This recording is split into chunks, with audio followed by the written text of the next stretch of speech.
Streams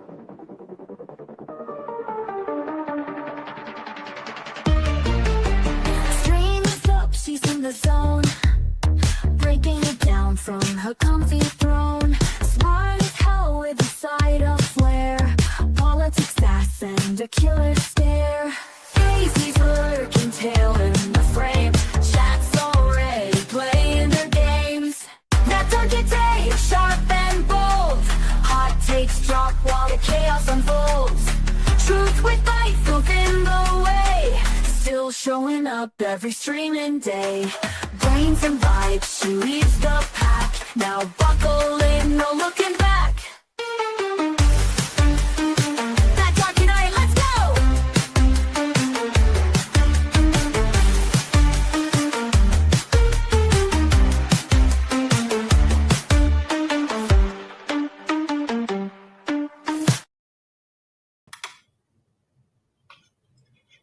Hello. Hi there, all you cats and kittens. It's me.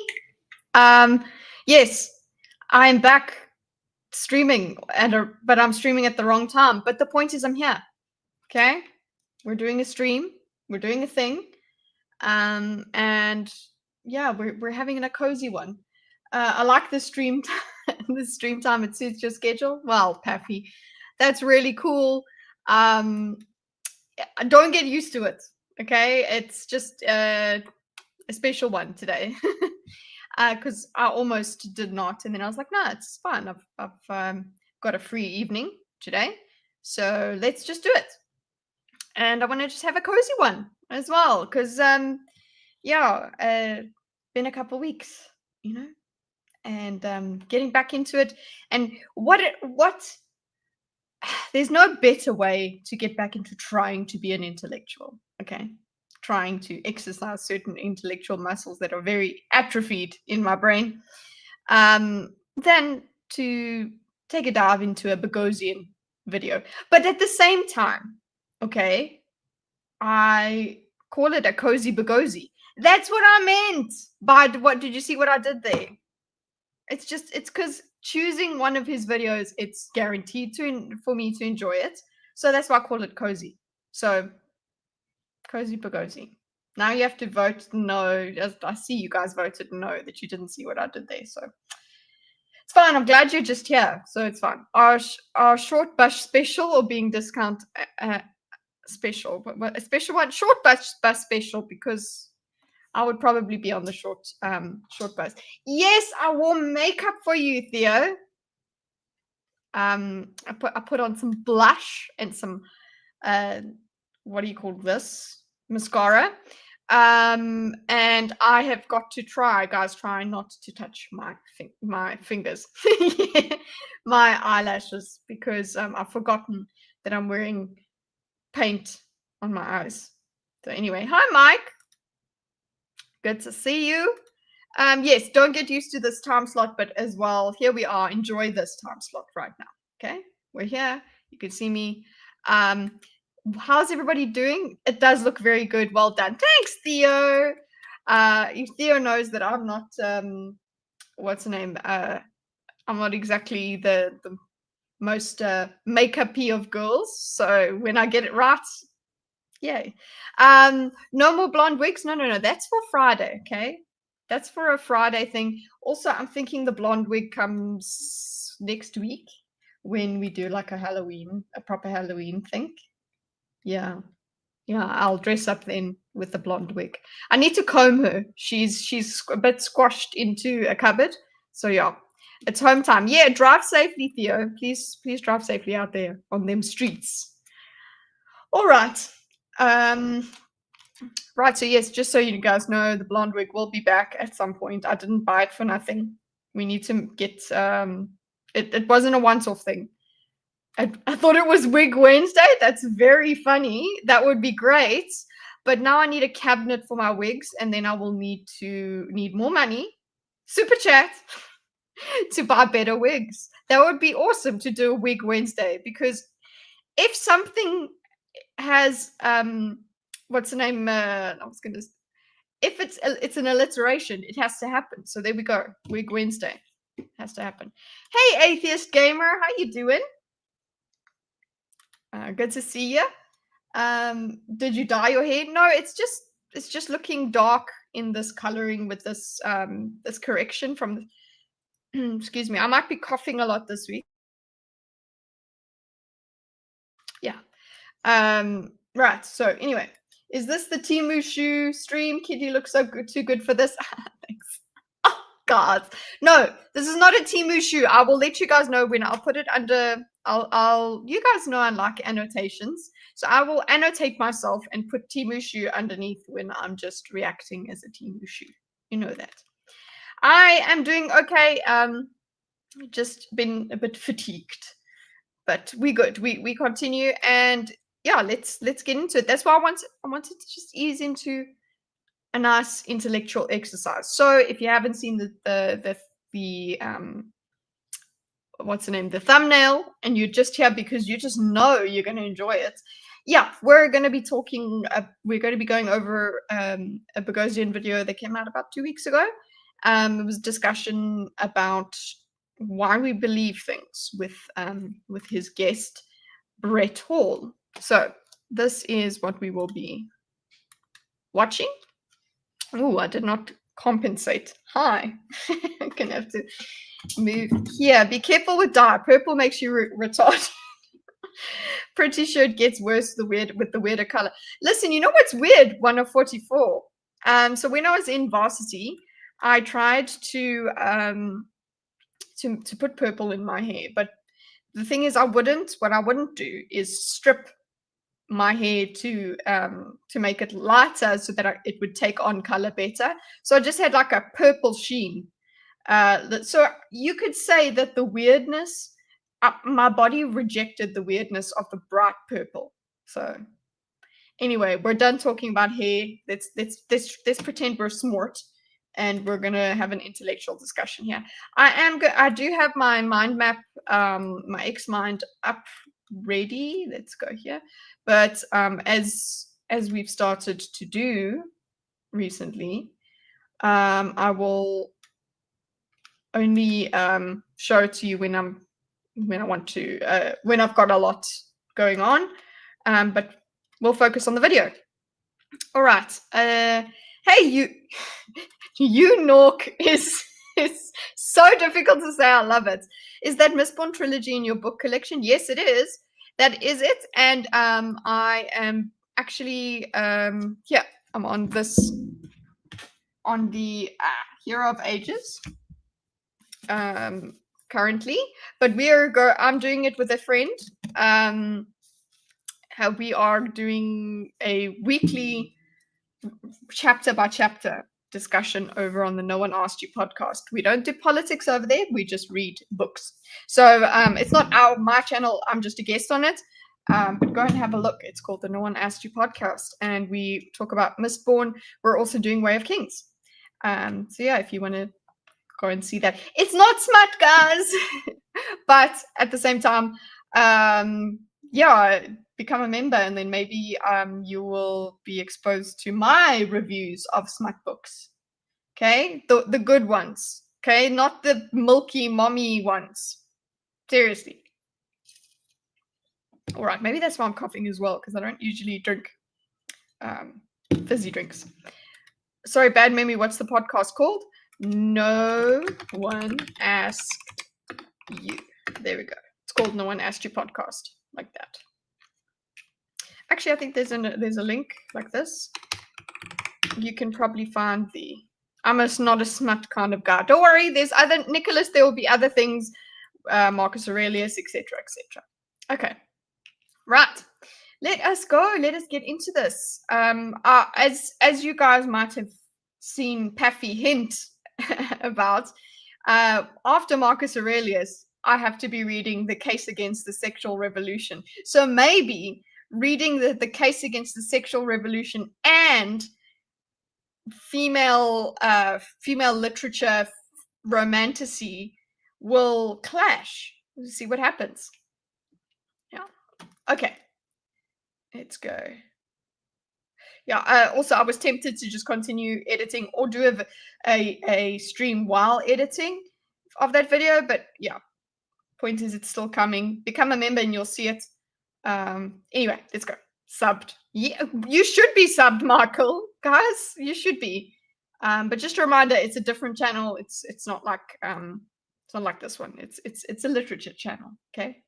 Right, let's go. The idea of belief can open the door to dogmatism. I think people really do have some kind of need to just believe. I mean, This is the intro, so let me not comment on it. if it's not God, it's we create idols, we create gods. Do you need belief in your epistemology? People have said to me, the only reason you pretend. Wait a second. Is he in his socks? Belief in your epistemology. People have said. That looks comfy. You see what I mean? Cozy Boghozy is in his socks recording his podcast.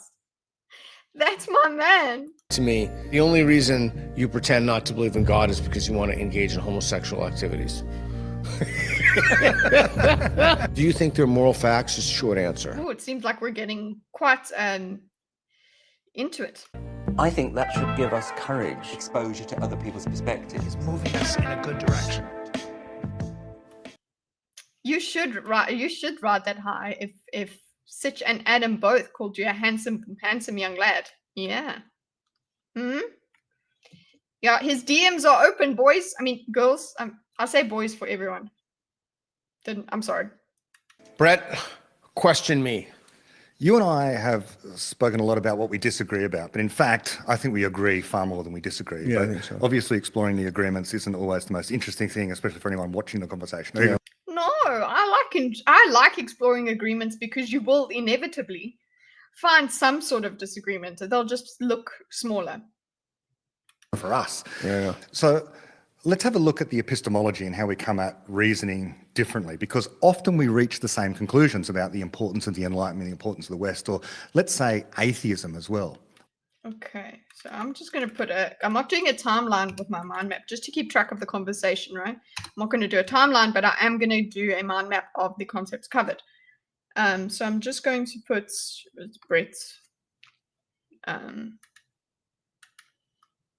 Bret Hall, I think it is. Okay, and they're basically talking about that. He's saying that we come to the same conclusions.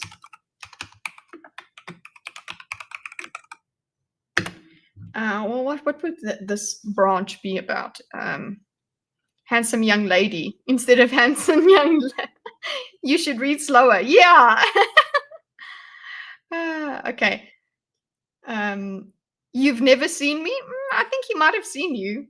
He knows where he knows what you're about on Twitch. Okay. Sorry about the throat clearing in advance. So okay. Oh, let's put on the subtitles for Chinsia. Okay. Okay. Same conclusions about importance.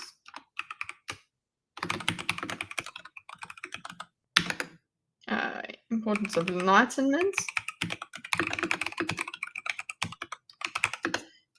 The West. But he wants to examine the epistemology. Okay. I want to know from you, let's begin, how confident are you that God doesn't exist?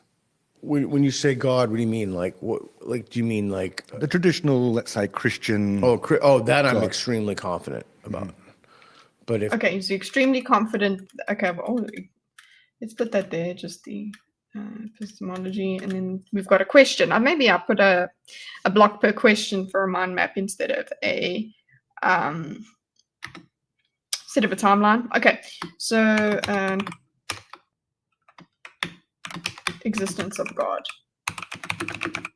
So for Peter, he's very, very certain that there is no Christ. It's not the Christian God. The Christian conceptualization of God is OTT. I would expect the all-knowing, the all-good, all of that. Okay.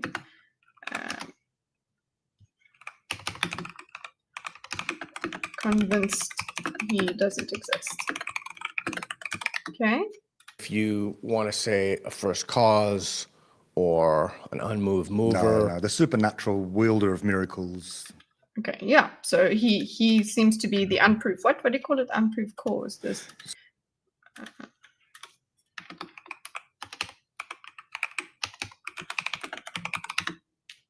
Yeah, part of so- the ocean, part of the sea. Yeah, so I'm extremely confident that that's all nonsense. Okay, so I'm with you that God doesn't exist, but I wouldn't say I'm extremely confident. And Okay, so he's with him, but unmoved cause. Okay. You with him, but you're not as confident. Okay. So it's like I agree. Is that the thing? Not so, but he's not confident. I wouldn't say I'm extremely confident. Okay. the reason is that if it comes down to a mere matter of feelings, then we're at odds. After all, what would you say to a person who says to you, they're extremely confident that God does exist? Why? That's what I'd say. I mean, it comes down to, I mean, look, there's really, I've spent years reading. Yeah, I think that's a normal reaction when somebody says, well, I believe in God, and people that don't believe will say, but why? What evidence do you have for this? Because they're working on that. They themselves have not found enough evidence. So they're like, you are clearly not working with the same set of standards as I am. So what on earth are your standards that you could believe this fairy tale? Essentially, that's how it's seen by them. Hey, Batasai, how are you doing? Good to see you on. Well, I'm saying good to see you, but I'm the one that doesn't go live, so it's good to see you while I'm live. Okay. Yeah. Okay. So again, he's just reiterating that he doesn't believe in this. The arguments for this, looking at the quote unquote evidence for this, it comes down to some version of planting because God sense it. Like some people sense it, some people don't. Okay, so it comes down to a sense, yeah. Comes down to a feeling. If you spoke to my dad, he would actually say that's not how it is. That shouldn't be it. You actually shouldn't be based on feeling, because then you're chasing some sort of high, that some emotional high or something like that. It has nothing to do with feeling. But I would say faith is what they would consider a feeling based thing, because you have to make a decision, you have to feel that it's right, all of that. A faith based decision is still a touchy feely kind of thing. So if it's based on the feeling, so what are you called? God sensor. I knew that was going to come up, and I haven't watched the video. Okay. Any demand for evidence negates faith, yeah. Because it's like, I require proof. Show it to me. There's really no reason for believing any of it, ultimately. I mean, beyond a... There's no reason for believing any of it. Yeah, no worldly reason. Yeah, maybe it's not a reasonable thing. This is the discussion that we've kind of had around this.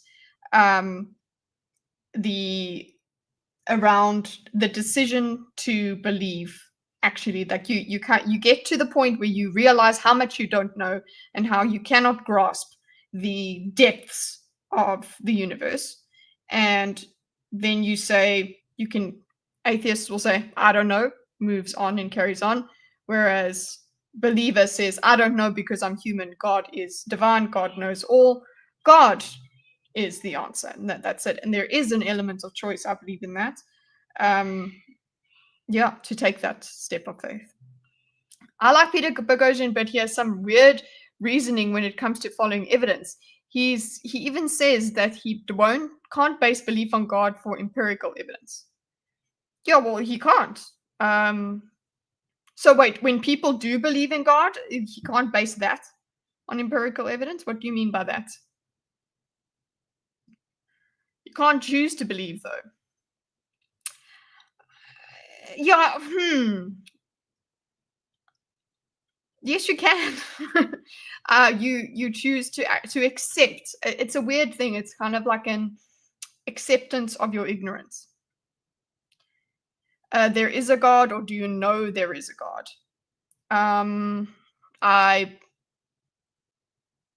I know there is a God, and by saying no, it's because my belief is such that it's knowing.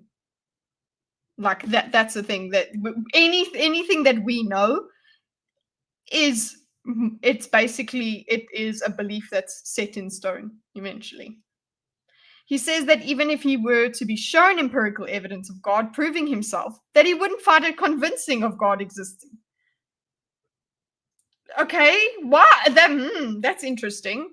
Well, let's see if he mentions that here. He's yeah, because what's the point then? Then there's no need to believe in God. It's just that he doesn't want to believe. You can't choose to believe in something. I disagree. Yeah, this is true. You do choose to be comfortable with not knowing, and comfortable and not knowing as in not literally being able to grasp all of the nature of God. You cannot grasp that.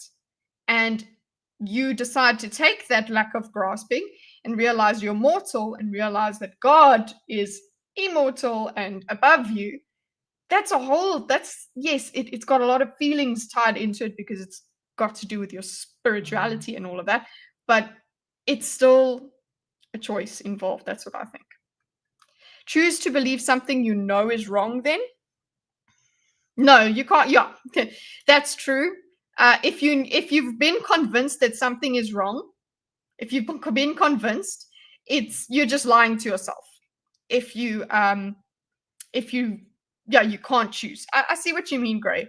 There is like, yeah, but I can't. I'm just like, I would have to be delusional and lying to myself constantly for that to work. Choose to believe something you know is true. Congrats, we've demonstrated that choice does not exist. That choice doesn't exist. Or what? That any choice doesn't exist? Okay, let's see where he goes. So there's no reason for believing any of it. There's no reason. And no, what do we mean by reason? Look, I'm getting Peterson about this, but what do you mean by reason? Are you talking about no evidence? Now, apparently, if you get evidence, you're not going to believe it. Or is it that it's not useful to you to believe in it, and therefore there's no reason to do so? Okay, or it's useful enough to just look at it like Peterson does, where it's just stories and wisdom. Okay, no reason to believe any of it. It makes me laugh though, because from a Christian perspective, here is somebody that is actually really intellectually blessed, and that actually puts them at odds with God. And yeah, just the glory of God is actually present in the existence of atheists. Anyway. Communal reason. There's no epistemic reason for believing, or there's no reason there's no justification for those assumptions. Yeah. There's no justification. Okay, no justification for those assumptions. Okay. Like they come from nowhere. Okay. Are you Christian? Yes, I am. But I become less confident the more you say, well, could there be something outside the natural world? I don't think there could be, almost by definition. But you don't think there could be something outside the natural world? Okay, then I need to know. Then I need to know from what his limits of the natural world are. Yes, I am from South Africa. I don't live there currently, but yep, I'm a South African. A South African. I think most of my beliefs are just rationalization of my intuitions, but that's fine because my intuitions are always right, usually. Always right. Are you also South African, George? Maybe there's depends how you define it, some realm we don't have access to, some, okay. I don't know, some kind of four-dimensional end space. I honestly don't know, but that's usually not what people are talking about when they're. Okay, yes, when they're referring to God. So it seems like he's open to this idea of some other realm that is we don't have access to, but that doesn't mean that there is a all good, all knowing God that wants to be your friend, that hears your prayers. Okay. So it entertains the idea of a another dimension. But I think that's quite a common thing with I don't even think that should be called agnosticism. Like an agnostic does sort of, in my opinion, when I hear somebody call themselves agnostic, is that they believe in a higher power, that there is a higher power that you are subject to. I think this idea of another dimension or like a spiritual realm or something like that is just a little bit less than agnosticism. Thank you for the follow, George. You're from Derbs. Derbs. So you say fridge. You say fridge instead of fridge. You probably want God to just do all that's good and have it to be so that it doesn't require people to have any faith. Yeah, well, just have it pleasantful, have it perfect. Okay? And easy. And God's not allowed to do anything that you don't want him to do. Yeah, I'm not sure if I believe in all-knowing, all God. I don't think most people over the age of 12 believe that. I say fridge normally. Okay. But the people around you say fridge. My dad lived in Durban for 8 months maybe, and he still says fridge. Like every now and then it just comes out. I'm like, well, bro, it's been like 30 years. Like, what's wrong with you? In order to get out of my seasons of depression, I need to have faith that things will get better, even when I don't believe. I think faith leads to belief, which leads to action. Faith in something. Faith does not have to be in God. I think people do have to have some sort of, like the idea that Jordan Peterson espouses of you need to have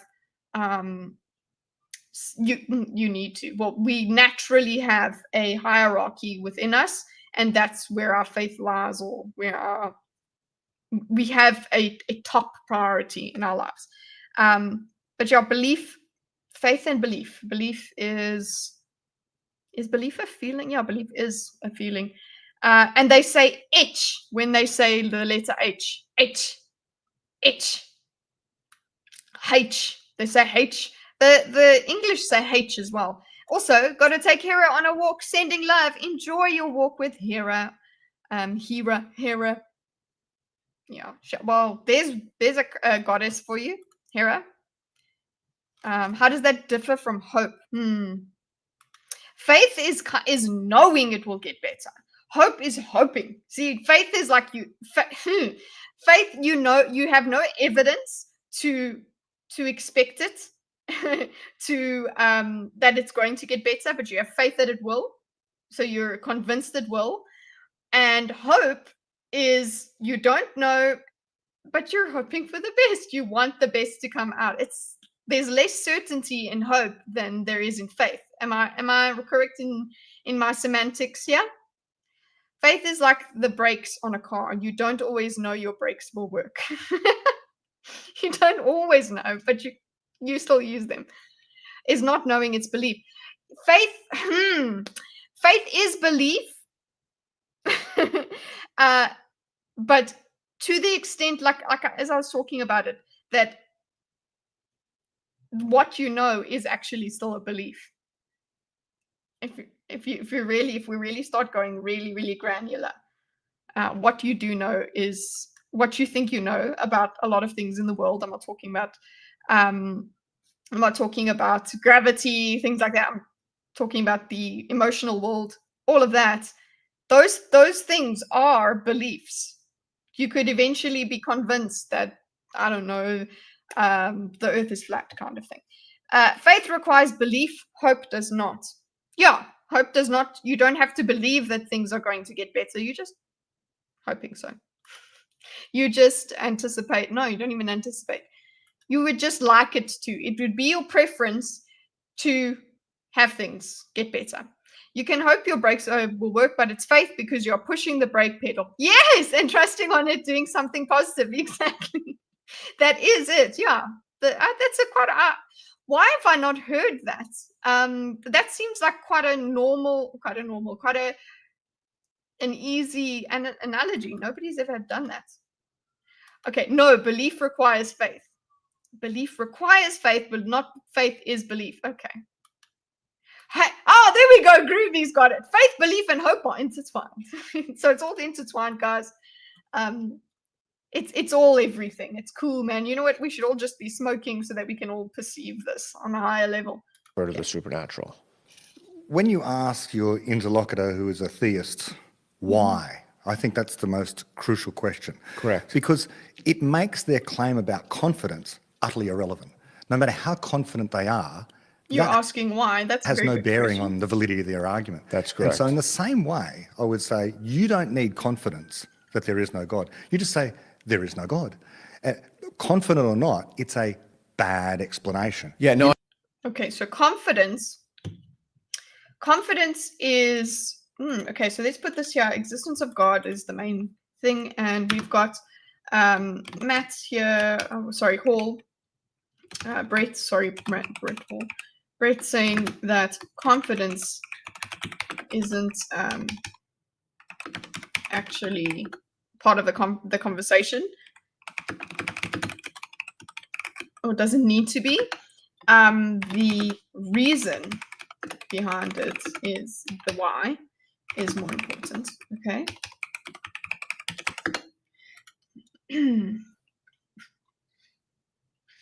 Humans need faith and a belief system.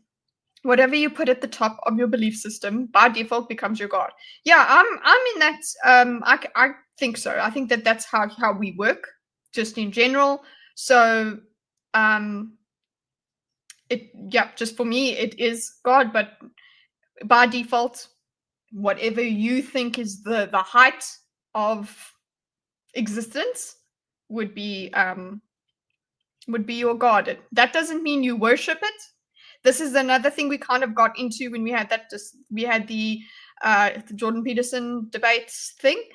We never spoke too much about, well, it was part of an argument about worshiping it, and Jordan Peterson used the word worship a lot, and it actually muddied the waters. You don't actually necessarily have to worship something for it to be your God. I agree. That's why I never say that. So what I say and how I define it in my first book and what I've written about is that I don't think that there's sufficient evidence for a God or gods, but if I were given that evidence, I would believe. Oh, he said he would. Okay, so look here. But you said that he didn't. He said, if I was given the evidence, I would believe. Which is like, well, that's not... Okay, well, if you were given the evidence, you'd be convinced. If you were given the evidence, you would have the evidence. Okay. They don't understand how faith works in all cases, but they will say faith is important in getting better outcomes. This is something that, say, Richard Dawkins would probably get behind, which is like the cultural Christian, right? Where it's like, yeah, we don't really need to believe in the actual God, but we do need to have the principles instilled in us, and that works. And having faith that things are good, and that things turn out for the best at the end of the world, kind of thing. Because those are these explanations you get through the Bible and all of that, through having a God, is that it'll all turn out well in the end because there's a great plan, remember. There's a big difference. The only person I know who ever definitively stated there was no God, I mean, the only reputable person I respect is Victor Stenger. Yes, I've read his books as well. Yeah. Okay. Respectable.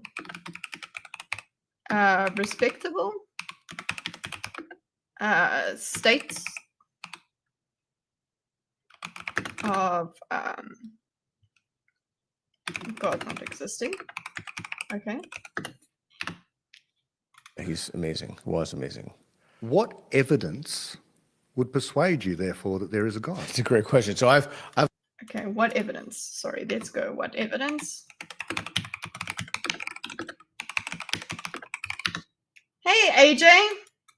How are you doing? My biggest gripe with the atheist worldview is that they have no answer for the worst life experience of, say, a person who dies in a torture camp. They can only say it's because they had bad luck cosmically. Yeah, it's just statistically, that's it. But the thing is, this is where I get to that whole idea of like choice, right? Like, to an atheist, that's a good enough explanation. I guess, again, we can now figure out whether it's a choice or not, whether it's as easy as, okay, flipping a switch. But yeah, an atheist would view that as that's a good enough explanation. They don't have that gripe, obviously, clearly. AJ, how you doing? Yeah, guys, let's see what atheist gamer, what would make you believe in God? Like if you had some sort of Jesus revelation, like Jesus came to you, you would probably think that you were schizophrenic or something, right? Just do not believe because they haven't been exposed to the ideal Buddhist, which are religious atheists or trans-theists. Cosmically, that sounds more like a theist. Emperor Goodwin, that's why that's what's funny about as well. People that call themselves spiritual, they're like, they believe in the universe, which is like, okay, so there's some sort of, don't want the label of God. Cosmically, as in the scope of the universe. Yes, just that's the highest, the biggest unit to which they can refer. So a lot of the time it is the universe. Put it out into the universe. People that don't believe in God still believe, it's interesting, they still believe in manifestation. So it's quite interesting. They believe that, I'm putting it out into the world, and therefore I get it. Whereas to me, it looks to a Christian is like, you're just praying. Hello. That sounds right to me as an atheist. Do those things need a better answer? Yeah, that's the thing. Boghozy is saying they do need a better answer for. He's not satisfied with that answer. That's there's no meaning in that person's life. It's just bad luck. There's no purpose that comes with it. Yeah, they do have a modified supernaturalism, limited but modified. Yeah, it's limited because it can't be good. Yes, need a better answer than just telling someone they have good luck and telling others that they have bad luck if they died as a child, illness or something. So I'm part Jewish, so Jesus is family. Oh, I think my mind is wired differently than the religious somehow. Well, no, that's the thing. What I'm saying, like, because the question that's been posed to Peter here is, what evidence would convince you of God? And there's people that will take LSD and think that, oh, cool, that was a cool trip, and they don't feel like they've perceived God or anything like that, but it was a cool trip and it seemed like life-changing, whatever. Some people could take that and go, oh, that's proof of God for me because I went into a higher plane of existence and I perceived God. The point is, yeah, what evidence would convince you that there is a God? I just use Jesus as something that appears to you. I've also answered that, but I think that the best way to answer that question, and I don't have to do this if you don't want to, but I think that the best way to answer that question is in the negative. So I think the best way to do it in the negative. Okay, so what proof wouldn't work? is what would not persuade me.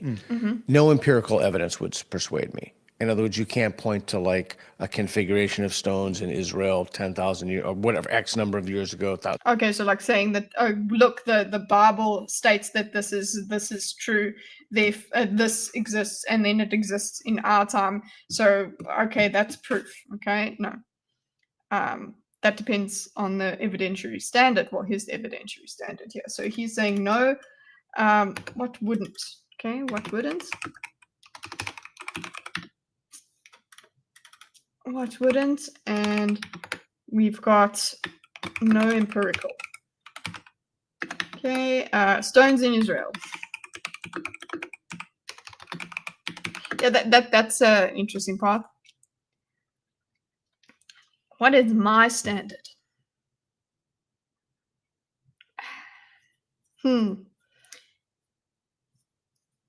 I think it actually is based on, for me, it is based on a feeling.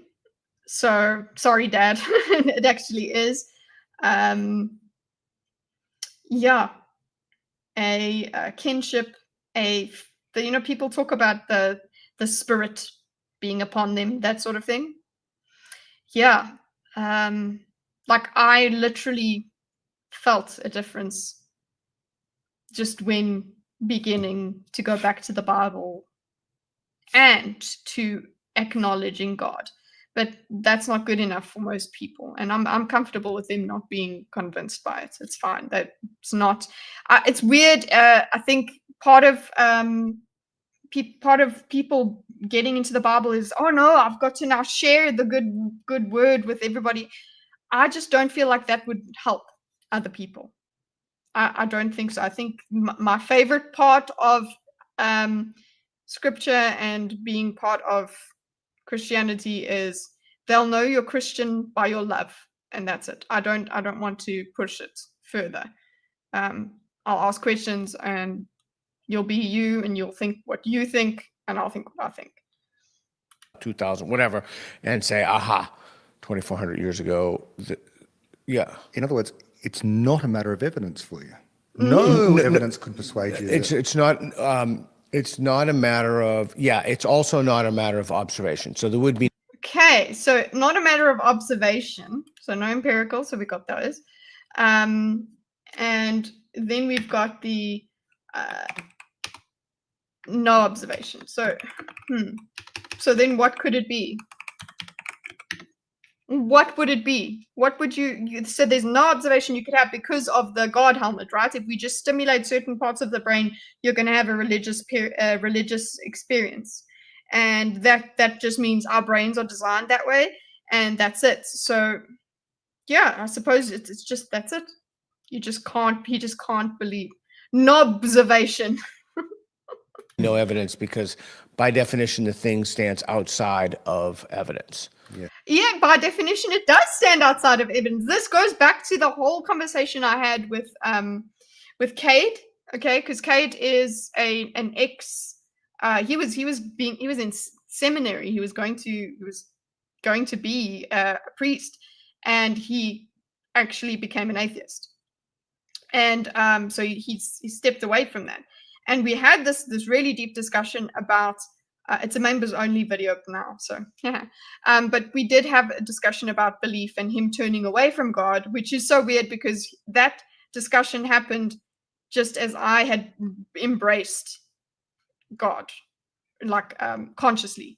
So anyway, and it's very clear that it comes down to this: what do you do with your mortality? What do you do with your finite brain and the fact that you cannot perceive infinity? Do you say, oh, well, I don't know anything? Or do you believe there is something else that has come down into a finite world and spoken to you as a finite being, Jesus Christ, all of that, spoken to you through finite means, telling you about the other side? Do you believe that or not? And he doesn't. And that's the way it is. So you can't use evidence to get something that stands outside of evidence. Mm-hmm. So we'll just take a detour, and I'll just give you my answer. So if it's not evidence, what would it be? Mm-hmm. It would be a reason, and a reason. Best apologists know that. William Lane Craig knows that. The best apologists know that. I said William Lane. They will convince people through reason. It's also. Mm-hmm.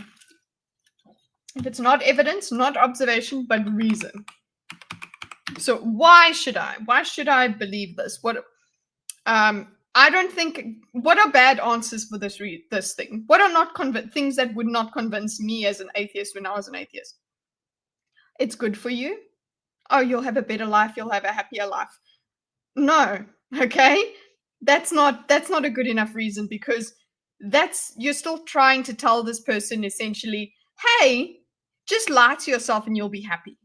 That's what they're going to see it as. So the reason, oh, you'll have a better life, it'll be better for you, that's not going to be convincing to an atheist as much as you want. All arguments haven't worked on you. Exactly. So that sort of thing is not. This is also why I won't really argue, because I understand that this is why it becomes this thing of like, yeah, I guess I made the choice somewhere down the line, and I can't unmake it. I don't know. This is why they do call it submitting to God, accepting God, inviting God into your heart. I wish gravity only applied to the wicked. That would be a neat way of finding out who's legit. Local man flies away. It will only be one man. Florida man. You can't convince via reason the existence of the supernatural. Wrong too for the wrong job. Yeah. So I'm thinking, yeah, reasoning of, oh, it'll be good for you. You'll go to hell if you don't. That's not a good thing either. So don't use the threat. Good for you. People in ancient times, it worked for them. But yeah, sorry, it's just post-enlightenment. I don't think so. People have figured out that there are some things that they can do without faith. They can rely on themselves and be okay, they think. So yeah, reasoning, it's good for you, it's bad for you if you don't. That's not going to work. Don't try that. That did not work on me either. I chose it myself. Nobody convinced me going back into it. So what it's also not is it's also not some internal state. So a reasoned argument, internal state. It's people through reason. It's also what it's also not is it's also not some internal state. It's not an internal state, okay? What, an internal state of belief, an internal... Okay, I want him to expand on this, not an internal state. So a reasoned argument. I asked Dawkins, I think our first or second event, what would convince him? And he said something about the letters in pi spelling out a message. Dawkins. Okay, it's the letters in pi spelling out a message. Wouldn't that just be like, you could easily go, the letters in pi spelling out a message equals simulation. We've got a simulation going. And the first person to figure out the message gets 1 million credits in the game and whatever. Like, you could do that. Why not? Why not believe that if you want? The threat of hell is exactly what I would prefer. I wish to go to the good place rather than the endless torment place. Thanks. Well, there is the thing is, the idea of endless torment is another thing, that it's like, oh, well, endless torment is punishment for lack of belief. When you yourself used the faculties granted to you by God to choose to reject him, are you going to be punished as in hellfire, or are you just gone? You no longer live. You're separated from God, and that is hell. I might add that part of the Bible. Chrono. Not the fine-tuning argument, the universe is fine-tuned to us. None of that. It would have to be a rational. The universe is fine-tuned to it. Irrational, because I can give you a rational explanation, and that is, if pi spat out a message, then it would be we'd have people saying it was a simulation. I actually think Tucker Carlson said aliens are spiritual beings. Ancient aliens. Okay, so what wouldn't, let's just go Dawkins. Whoopsie, Dawkins. Pi spelling out. Pi spelling out. What would convince me that Thor causes lightning? If I actually saw Thor create lightning, if I got struck by Thor's lightning, if I literally saw Thor if I literally saw him. Yeah. And at the same time, I was overcome by his godly presence as well. Overwhelmed. People buy lottery tickets on the off chance they may win a few bills. So if there's a mild chance there's a hell, why not pray? I don't think that's a good enough reason to believe in God, though. Like, you know what? I think it's great for congregation numbers. Let's go. Let's add the congregation. Everybody come to church and put your money in the what's the name? The what do they call it? The offerings box. That reminds me, at my friend's wedding, we didn't know there was going to be an offering box. None of us had any cash, and we were just sitting there, and all the locals could take out money, and we were just like, we just moved the basket away around. Anyway, yeah, it's good for it's good for congregations. I don't know how God will deal with those. Rosales, that's Pascal's wager. If Thor saves your life from an alien. If I saw Thor create thunder or lightning, I'd be like, oh, so you're an angel. You're an angel. I am not bowing down and worshiping him. And be like, okay, who sent you? I was overcome with Thor's shirtless presence a few years ago on the theaters. Proof! Rosales. Okay, anyway. You guys, this is why I do things live, because you really crack me up. Okay. Pi spelling out a message. I think I can hear my fridge. It's spelling out a message. It's going, what does that mean, guys? Message. Reasoned argument. And that's why the Kalam cosmological argument was the big thing. It was the big thing. That's the argument that people use who believe in this stuff. That's the one that they believe is the most persuasive to people. I mean, I think it's nonsense. It's been debunked thousands of times. But anyway, that's what it would take for me to calibrate my confidence. Is a really good reason. Hey, did you know only half of you watching are subscribed? That's bull. I'm subscribed. I like the video. All of that. What's wrong with you guys? Here's the link for the video. I will put it in the chat just in case you want to watch it by yourself. Put it in the description as well. But yeah, subscribe. Gosh. If you're enjoying the content, hit the subscribe button to keep the videos coming. Thanks. On any of these questions, I always like to ask, what problem are you trying to solve of, for example, the God hypothesis? So for someone who is otherwise scientifically rational, but wants to put the Kalam cosmological argument or something like that, what problem are you trying to solve? Now, purportedly... What problem are you trying to solve? Let's do this. Okay, so we're still talking about the evidence of God. I've basically one just mind map here because the whole topic is about... I actually want to talk about about the underlying thing, because this discussion about who believes what, yeah, we've had those. There's literally, we've hashed them out. You've got your apologists and you've got the atheists and all of that. So do that.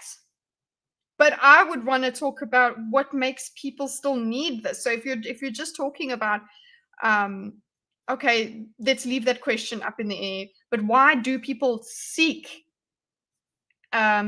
explanations, seek higher powers all the time?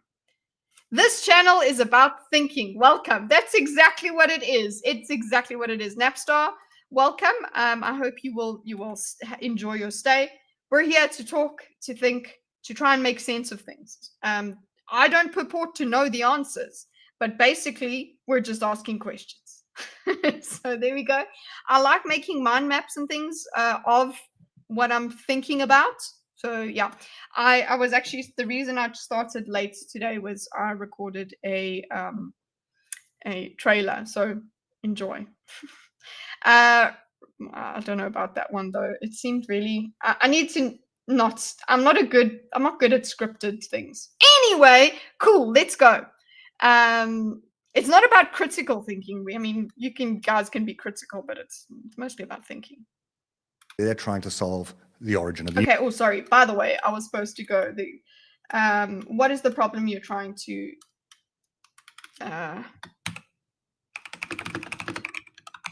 you're trying to solve. That's the first thing we did with the philosophy in our philosophy course, is just it's ontological argument. It's just, well, fine, we exist though. Here's consciousness. Why do we exist? Circles thinking, are we being Stuckmanized? I don't know. Circles? Oh, criticless. Sorry, I thought you. Jeez, we were talking about reading too fast. There's me. Criticless. Okay, claim that Thor and God are not really equal because Thor claims he was formed from a void being that decayed into becoming the nun. What would convince you of that? Yeah, that's the thing. I guess I wouldn't. I wouldn't be convinced of it either. Stickman. And it's not punishment. Your definitions are all over the place. Okay, reading is hard. Yes, it is. You are calling the little children who believe bad things happen to bad people are religious, but all you're doing is chat. Okay, you guys are arguing in the chat. Let's continue. We're hardly anywhere near the end here. Okay, so we're still evidence of God's existence. That's the chapter we're still on here. Maybe I should just do one each. What's the problem you're solving? Okay. Universe, the origin of everything. Yeah. But Yes. as you and I both know, The origin of everything. What is the origin? But you and I both know. What do we know?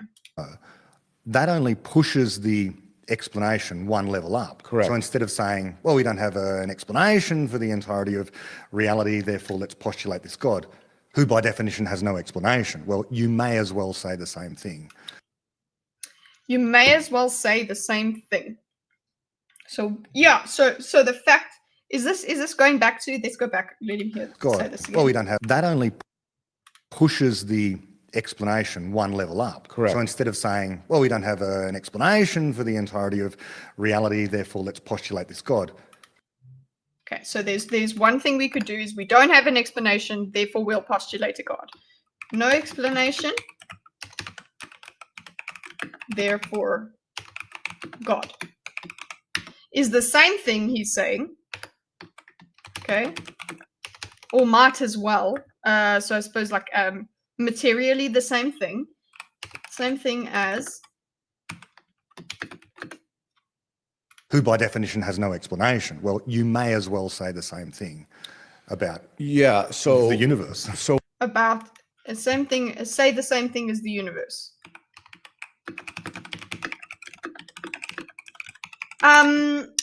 I would ask, this is another thing that's often asked when to an atheist is, okay, well, do you believe then in the Big Bang? Is that part of it? Because that's a belief as well.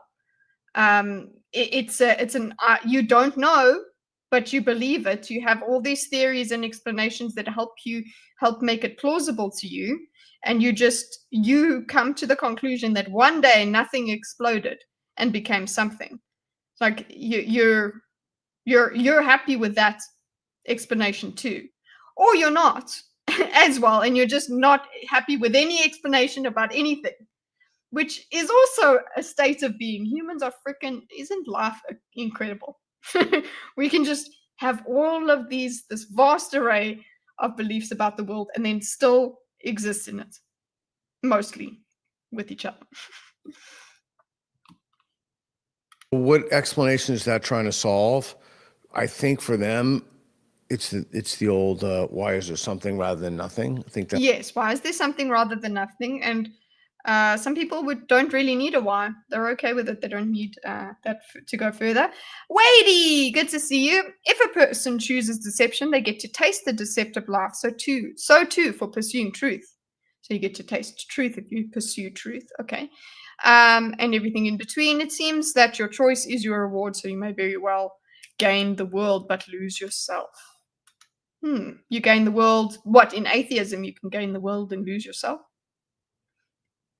I don't really care how we got here. It doesn't really affect my belief. You know what? Even in terms of that, yeah, I also don't really care how we got here. We're here. Doesn't affect my belief either. Also, in terms of the afterlife, okay, yeah, I do want it. I do hope for it.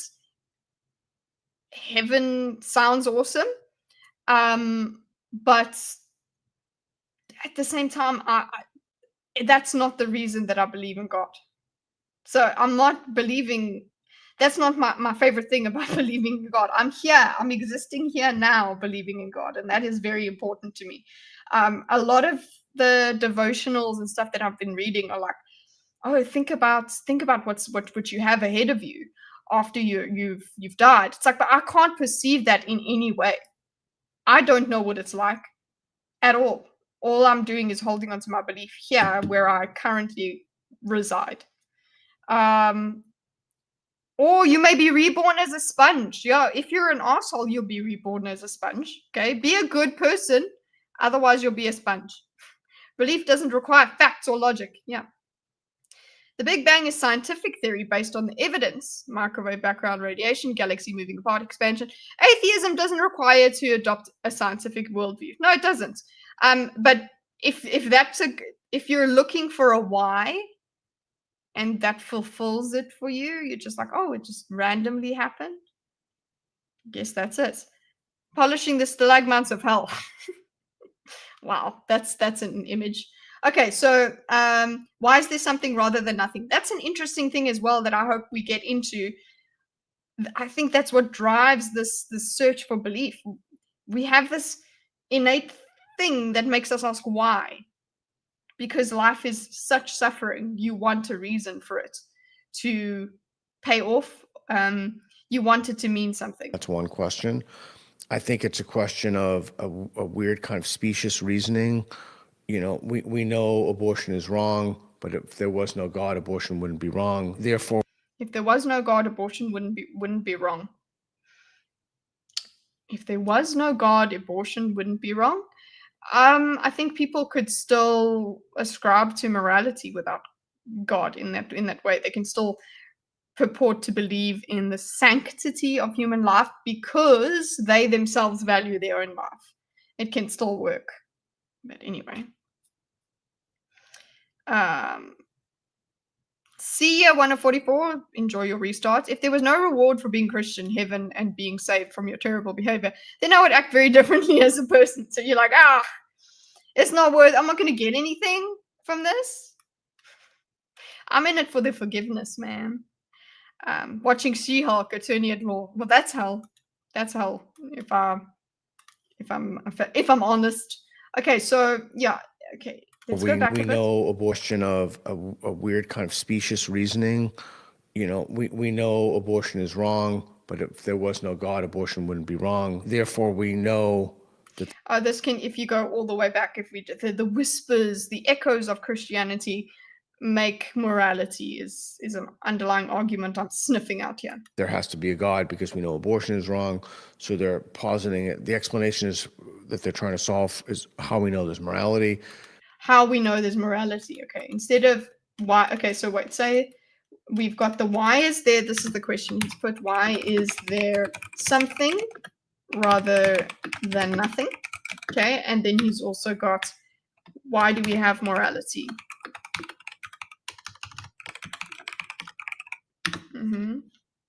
We have these moral impulses that can't be based on nothing. We couldn't possibly just be accidents rotating on a star. We couldn't be an accident rotating on a star. That, yeah, we're just a teeny bit too beautiful and complex and intelligent for me to be like, got lucky. Consciousness is too, it's too incredible, man. I love science and I love technology. I just think science and God are coexisting and will agree with each other with no contradiction. Something can't come from nothing. Going up the chain of command, it all leads to an eternal God. Yep. I don't have enough faith to not believe. That's interesting. Yeah. You actually need faith to not believe too. There's something. There's okay. We're just playing semantics here, but yeah, there's something that has to drive you to not believe and yet continue to exist. Yeah. What is the why of life? Why are we here? What is our purpose? So I think that there are many questions that these, I don't know what's the best. I'm trying to think of a very These religious fanatics, these born agains, huh? generous way to state it, Shut up. that believers have. Oh, he wasn't being ugly to us, our believers. Is it just okay? This is a very generous way. Yes, state it. Yes, we just have these questions, and believers use reasoning for this. Believers use the fact that they have these questions. They use God as the answer. Believers is a good thing. I wasn't going to go down this route, but it seems like a good opportunity. Now, the religious people will say that if you deny the existence of the all-benevolent God, the omnipotent, all-powerful Christian deity, that you therefore have no moral foundation. There's no way you can be a moral realist without extracting it from the eternal book. So what is your... Okay, extracting in front, and yes, and then the argument becomes, oh, I have morality without being a Christian, but then the argument becomes, no, those were all rooted in God anyway. God granted us those things. So what the moral question, are we on to a new chapter? Morality, yeah. We're on to a new chapter. Let's do that here. Morality. So can we have morality? This is the age-old thing. Can we have morality without all good, all benevolent God? Okay, can we have this? Yeah, the oh, but works in women. It's just, oh, well, actually, it came from God. So there you go.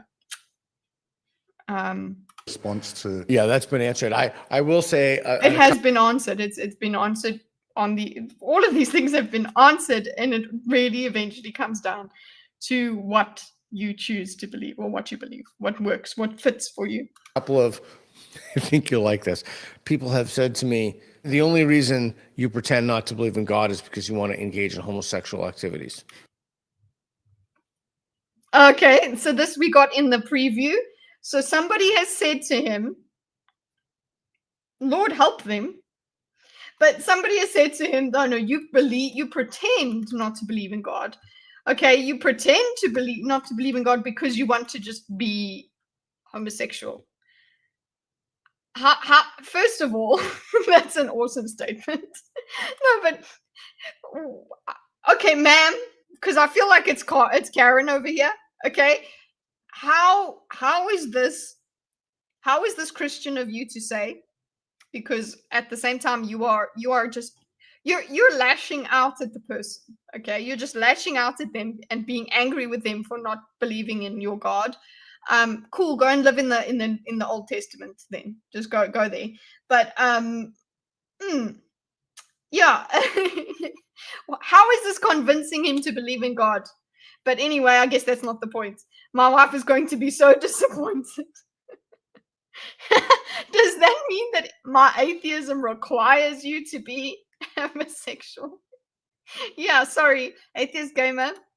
Your sexuality is determined by your belief in God or lack of belief in God. And that also strikes me as someone who's really scared of homosexuality as it's like a plague upon people. Yeah, that's it. Just greet it with the scorn that it needs, because that's Travis is dying over there. But I've heard that twice. I've heard that, like, people with a straight face have looked at me and said that. Takes one to know one. Yeah, but I didn't say that. I just said, well, that's not actually true. Well, that's not true. Okay, so I mean, I think Harris does a good job of that, the moral landscape, and explaining that. The moral landscape, which is in South Africa. I didn't bring it with me. And it's not without its problems, because it kind of smuggles in the is odd. It kind of okay, it smuggles in. So the moral landscape smuggles in is odd.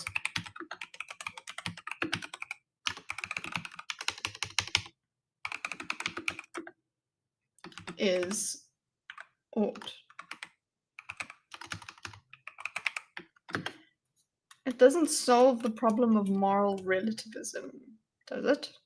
With that a little bit, but I think you can rationally draw. I love the way you've said it, UFO.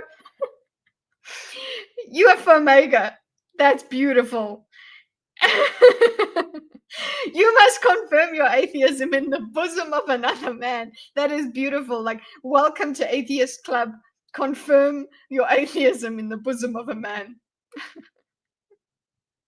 You always end up with moral relativism. Yeah, it seems like it. It's all the Jedi are evil from my point of view. Well, first of all, I could be completely wrong about this. Like that there are I think there are moral facts, but if I'm wrong about it, that doesn't have any bearing on whether or not there's a God or not, right? If you're wrong about morality, okay, if you're wrong about morality, it has no bearing on whether there is God or not. Oh, it's interesting as well here.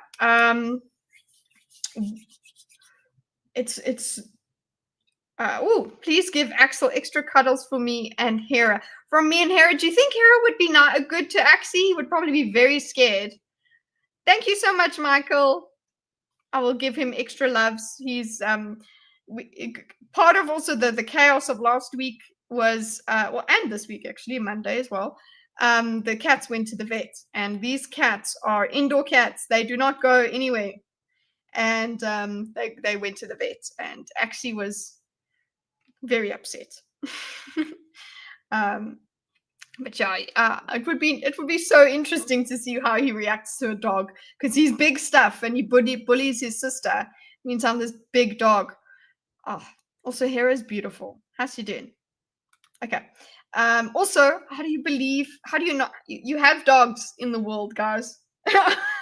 You have dogs in the world and you don't believe in God. How do these things don't make sense to me? Like you see the purity and joy of a dog existing, and you're just like, yeah, what's an accident? Come on now. Proof of God? Dog. It's in the name. Dog backwards is God. It works. There you go. That I proved it for you. If you're wrong about morality, it's not bearing on whether God is or not. Just, I guess some people say without God there is no morality, therefore there is a God. Again, that's not a convincing argument, because people can live moral lives. They can live by your laws based on your God, sure, but they don't have to believe in God in order to do those things correctly. So, a state of ignorance is absent belief and disbelief. Yes, you are the cat. You are Schrodinger's cat. Schrodinger's belief. In the US, it seems atheist is synonymous with being left-wing gay. In the Nordic countries, most people are atheists. But they still chill. Yeah. AJ, what you laughing at? Oh, that dogs exist, therefore God exists. I think it should be known as the canine explanation for God. The one concept that proves it is the fact that life does not come from non-life. Oh, life one day it just happened. Okay, life did come from non-life. A molecule suddenly became organic. And that's it. And then suddenly as well became sentient. I draw a distinction between agnostic and atheist, but I recognize that people have different definitions. Yeah, life didn't just happen. Yes, it did. I'm just making jokes. Man bear pig. Sorry. Okay. There's a bit too much caffeine in Pepsi. And then that's the other thing, is that presupposes a kind of God, a directionality of the God, like the God actually cares what you do. Wait. I spat. What? If God loves dogs, why did he make dogs that are so stupid they can't even drink water? What dogs are those? They can't drink water? Did you have a dream and think it's reality? What's wrong with you? I did not ignore your super chat. I totally spoke about it. Give Axel, I spoke. Michael, you did not listen to me. I even spoke about how Hera is an example of the reasoning behind God. Like, dogs exist. Okay, dogs, the beautiful things exist. And you're telling me that it just one day it happened? Dogs are just an accident? Like humans, who I don't know, man. It's right off. But you look at a dog and you're like, look at a cat, you're like, no, that's hell. Listen, I think cats are perfect, but I do notice and appreciate the purity of the dog's soul. Except for Chihuahuas and Maltese poodles. Man, Kitty, you need to meet some more dogs. There are some seriously stupid dogs, I suppose. Forgive me, Kitty. I've been trying to gather my thoughts, so bear with me for a few chats. Okay. Please give us several messages. Okay. There are also insanely stupid cats. Okay, you know what? It's not about intelligence, okay? It's about the perfect killing machine. You know, who's it? Alistair McIntyre said, how do you know God wants you to do what God wants you to do?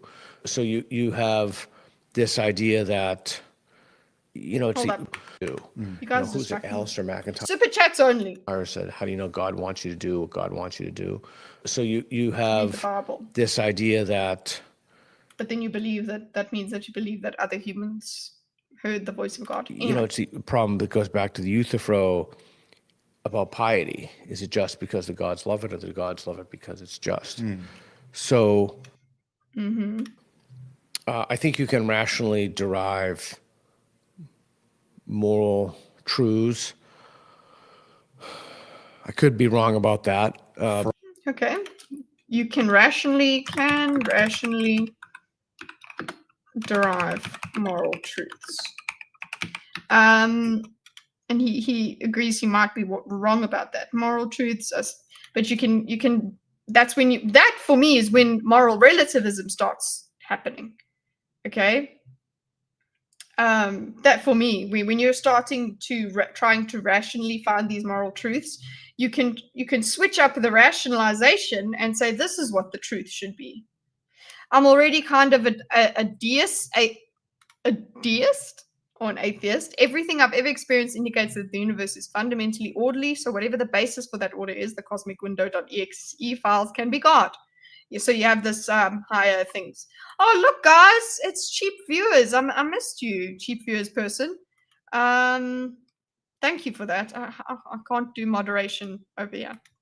Anyway, time to get ready for work. See you, Kitty. Bye. Chrono capture, also known as BMO. Okay.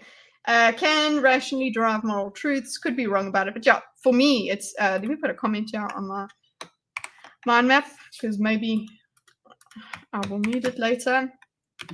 Moral relativism gets to me here. Okay. But that's independent. Oh, just from empirical reality, from reasoning. But you do have to smuggle in some assumptions. Yeah, you will have to smuggle in some assumptions. Why did we evolve this way and not this way? Like, you know, basically suffering is wrong, and then you have to kind of have a moral triage within that, a nested moral triage within those assumptions. So you would take suffering as wrong as axiomatic rather than. No, I would take. See, it's even tricky because you can think of counterexamples. Like, you don't want to increase the overall suffering in the world. It's kind of a negative utilitarian calculus, right? You want to try to maximize human flourishing, maximize. Because flourishing, then the axiomatic is flourishing is good, rather than just death. We're if you read in Mistborn, we've got don't spoil this for me, but because I'm only on the third book and only in the beginning of the third book. But there is something called ruin and something called preservation. These things we instinctively think of, one is good and one is bad. Ruin is literally just to ruin things, to destroy them. But it's the only thing that entity seems to be able to do is destroy. And that would be right to them, right to it. Don't talk about Mistborn, don't spoil it for me. What it would take for me to jump from that to God as a person would take me having a sober-minded, one-on-one interpersonal experience with God. Okay, yeah, that sounds like a lot, but many people claim to have personal relationships with God. Not like a voice in my head. Relax. And although I believe people on a lot, the fundamental question of life require my own eyes to witness. Yeah, I think that's a reasonable place to be, and that leap of hearing God, I suppose, being with God, doesn't. Yeah, it's uncomfortable for some people. I was laughing at someone being atheist so they can practice homosexuality. Yes, AJ, that's actually why.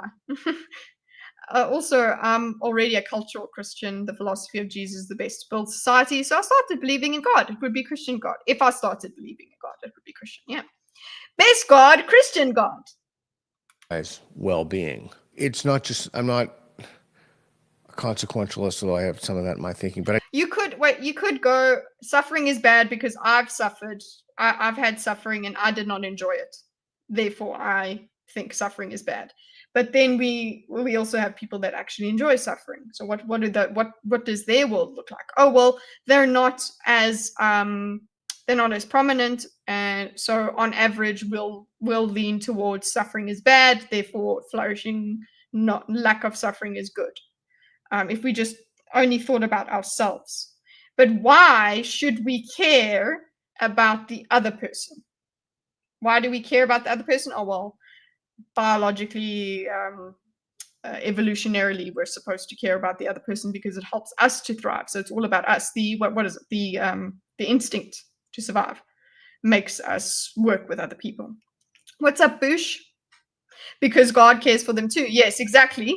But this is how an atheist will talk about it, or will rationalize it, or an evolutionist person would rationalize it, that okay, why do we care about the other person? Because eventually caring about the other person will come back on me and help me. But a lot of the time I see, like, if I was a psychopath, then again, if I was a psychopath and I worked like a psychopath, the only reason that I would have essentially a superpower by having no empathy, that only works if the rest of the world is working on a different set of rules of empathy. So what happens when everybody is a psychopath and nobody has empathy? We just die. We're just animals. Anyway, rationally derived moral truths. I've said moral relativism there. Let me put also here, good for me equals good for everyone. For others, good for others equals good for me. I'm just putting that note for myself.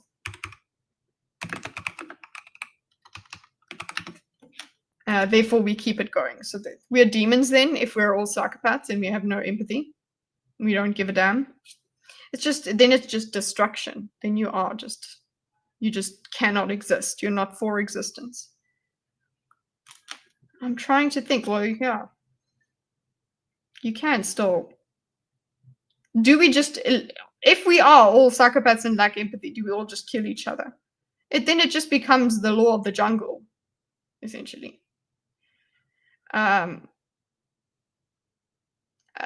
Animals have forms of empathy that would be worse. Yeah, it would be worse. Okay, yeah, I guess they have. Listen, we have mirror neurons. Our brains literally are programmed for us to feel what other people are feeling.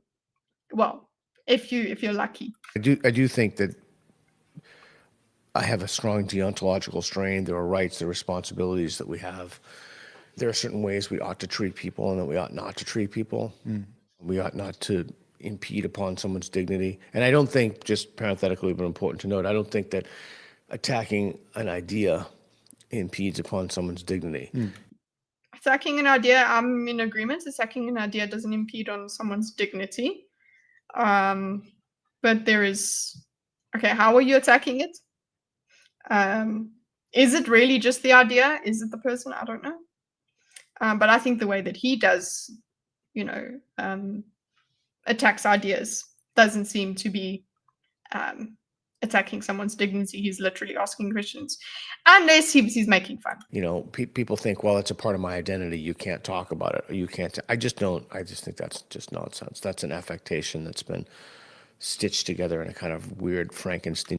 Well, the main thing is words are violence. When we start believing words are violence, that's it. That's where we're at. And then from there we stem to all kinds of things. In a way to create a moral beast as it walks through the world. So yeah, but I could certainly be wrong about that, but that doesn't change the fact that I genuinely do not believe there's sufficient evidence to warrant belief in a god or gods. But again, if I were given that evidence, I would believe. I'm trying to find Without morality, we'd resort to primality. But that doesn't mean we'd kill just for the heck of it. Yeah. Well, I mean, if we were at the basest, yeah, if we're going to primality, going back to primal is just for survival, right? So we're just predators at some point, but yeah, we're hunters and gatherers, so the gathering mindset moves us away from having to kill just for the heck of it. But it does seem there's still the primal instinct will also make you care for your family, because for some reason you need to propagate, you need to make sure that your genes go forward in some sort of instinctual manner. Yeah, it doesn't mean we'll kill for the heck of it, but it means we could, that people among us could, and there would be nothing stopping them except other killers. that if you have a need for a moral foundation, do you feel Oh, this is do you need a moral foundation? A need for a moral foundation. I think are we talking, when he asked this question, are we talking about like the language instinct? Do we have these and I say this language instinct, that we have like basically the hardware for language, and then just by being exposed to it, we Steven Pinker stuff.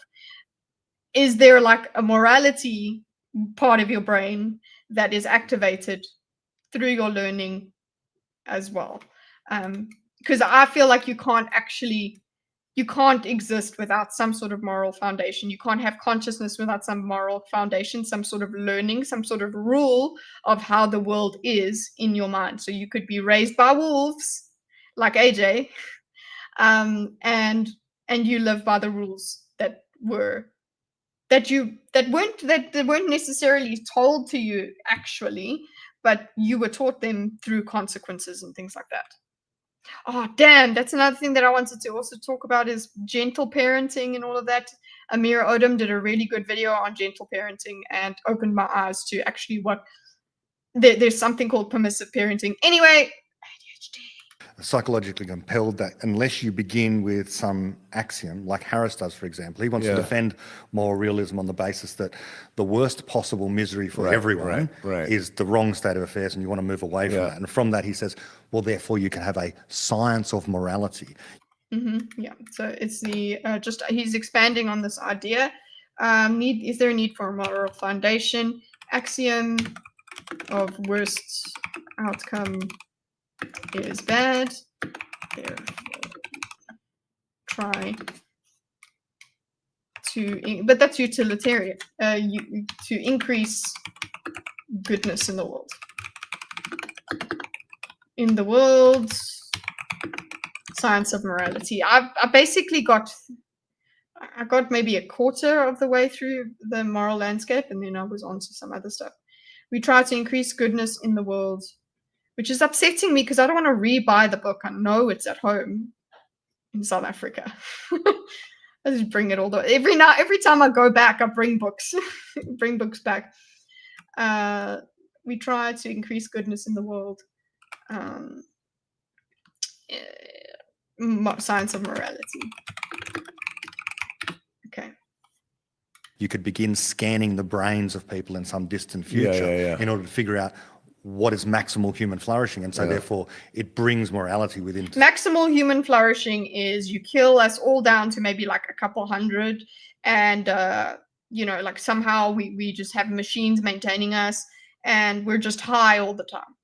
Wouldn't that as well mean it? Like why do we get to proportions of how many people die and whatever? Like there's all of those kind of moral dumb things.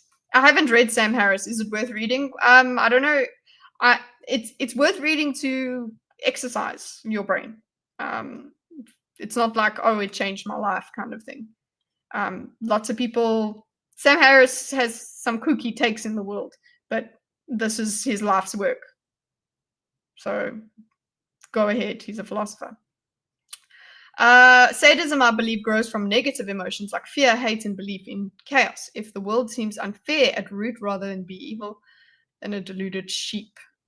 I think you might like Sam Harris just as an atheist, atheist gamer. I don't know that book was before he just started just being Trump derangement syndrome man in my head.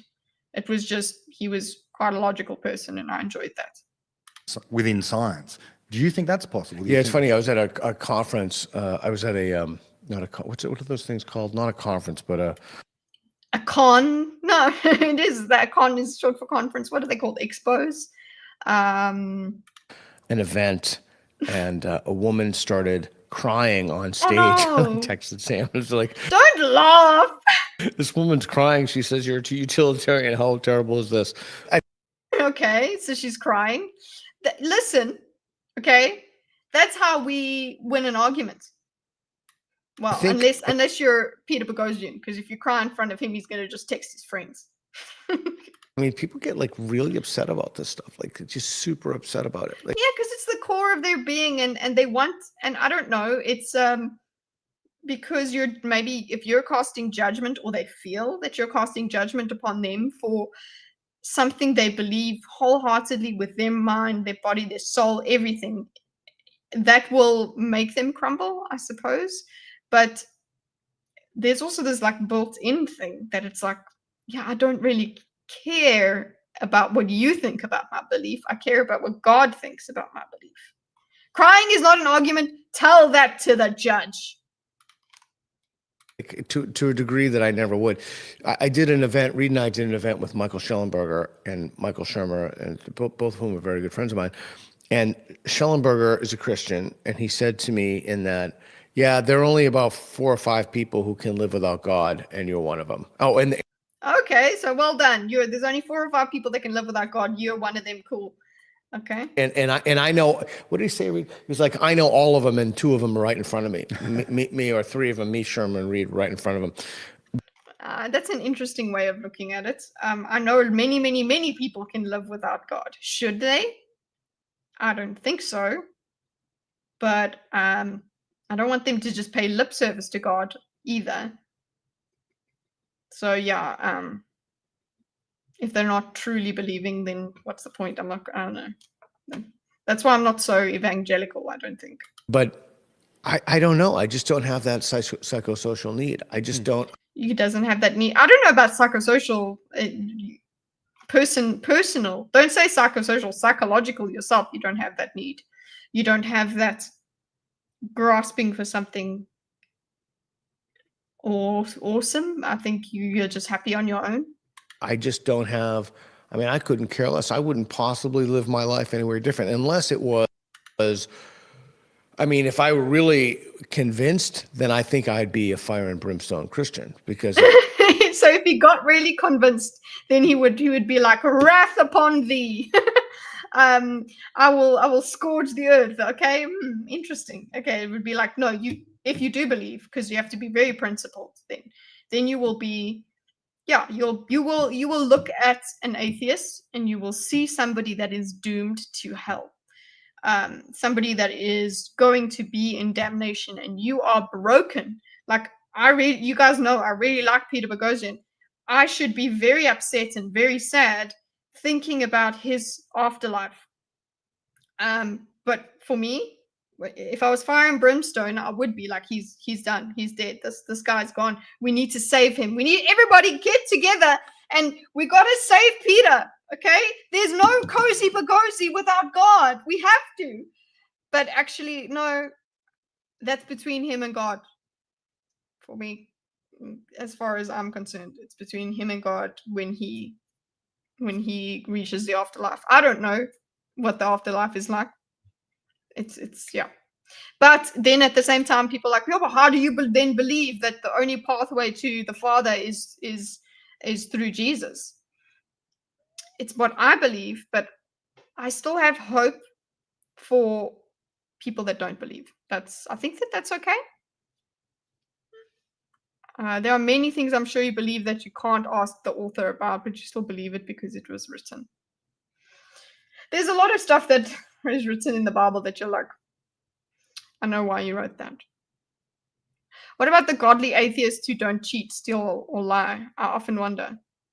Well, a good atheist, yes. What about them?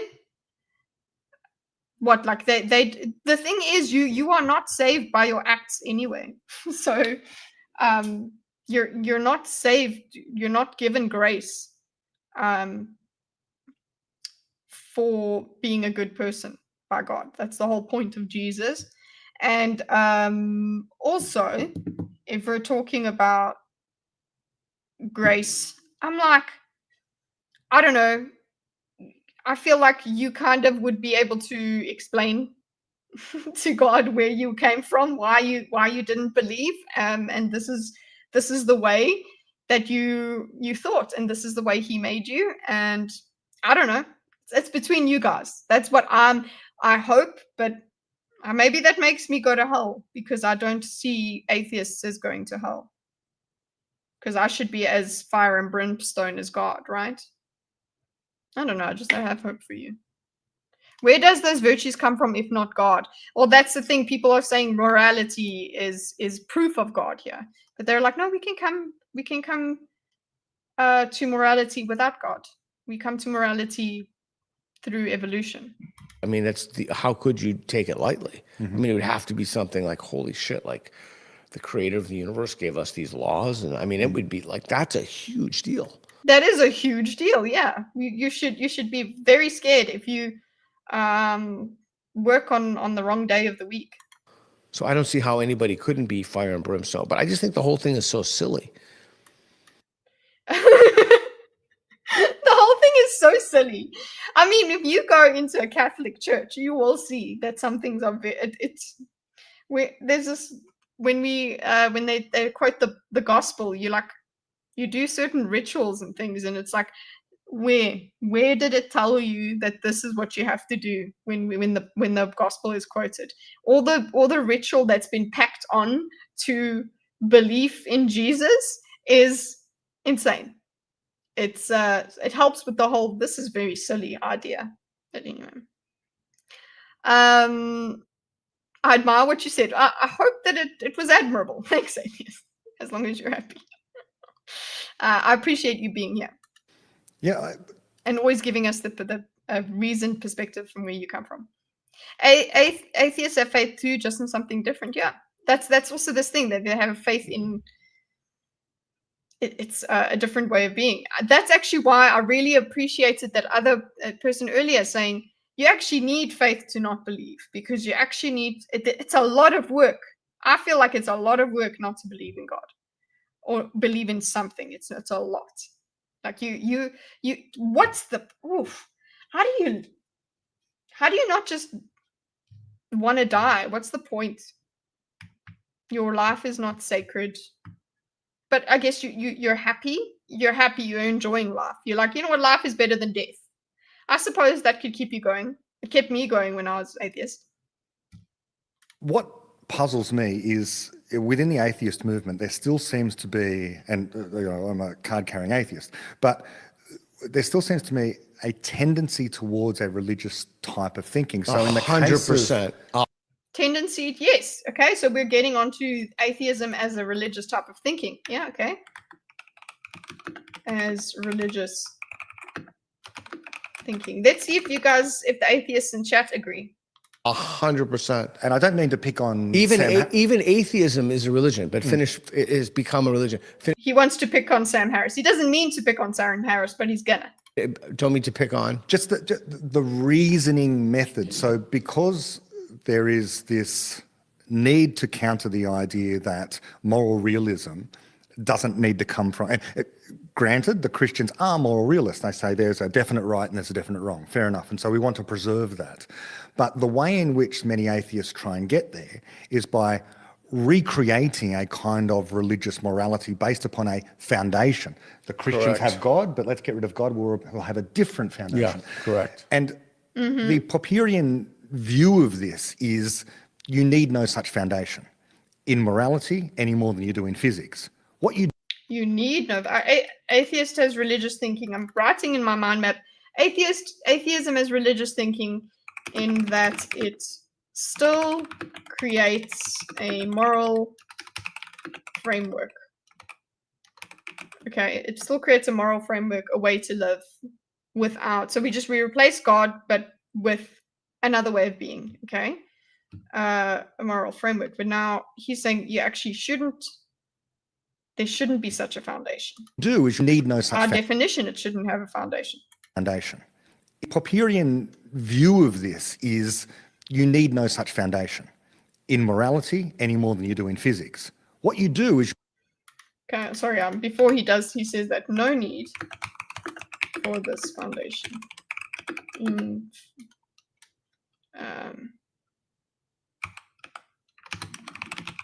or physics. Okay, so what do you do then? What's wrong? What your atheists are doing it wrong. you encounter problems and you solve the problems as they come to you. And you create this web of knowledge Okay. which captures All right, solutions. hold on before you go on. Okay, so you just got to solve problems as they come to you. Okay, no need for this foundation in morality or physics.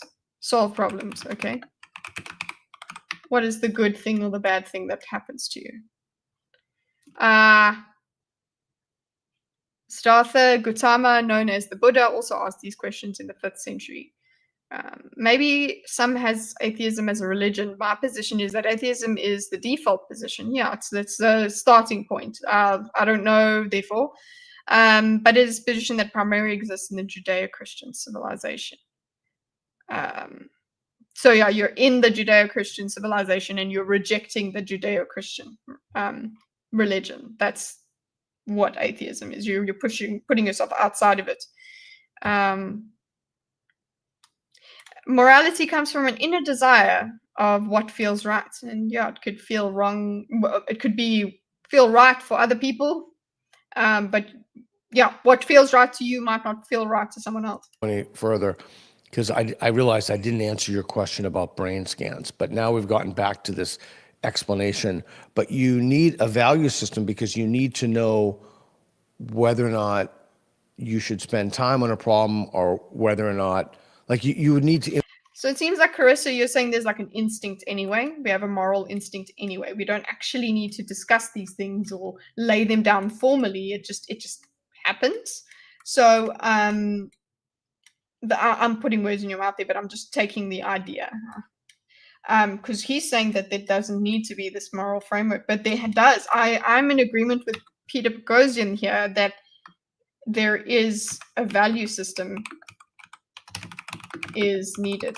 And I think, sure, it doesn't have to be formally written down, but I think it emerges anyway because of what you were talking about, the need to do something that feels right. So if you are in a certain society in which certain urges and things like that are allowed, then your moral foundation, your value system will be different to another. Then we're getting back into moral relativism. But yeah, either way, where you're brought up, it's going to give you a sense of right and wrong that is essentially different to another, unless things as disgusting as PDF files and all of those. There is a universal rejection of things like that harms you. For some primal reason, it harms you. No matter what society you're in, you will be harmed by it. You will not be put together the same way or in a good way if you experience that. It tears you down in some sort of way. Same thing with all kinds of assault in that way. Like, you could be in a society that says, oh, this is just the way it is, but you could still feel it's bad. import your values like human flourishing. You need some value. I mean, maybe this value is to just waste everybody's time. Yes, but that's a very different claim, and I'm all for values. Okay. I'm all for having moral explanations. What I'm saying is that Okay. So he's saying there's a difference between. So this seems where he's going. That there is values are different to a moral foundation. How?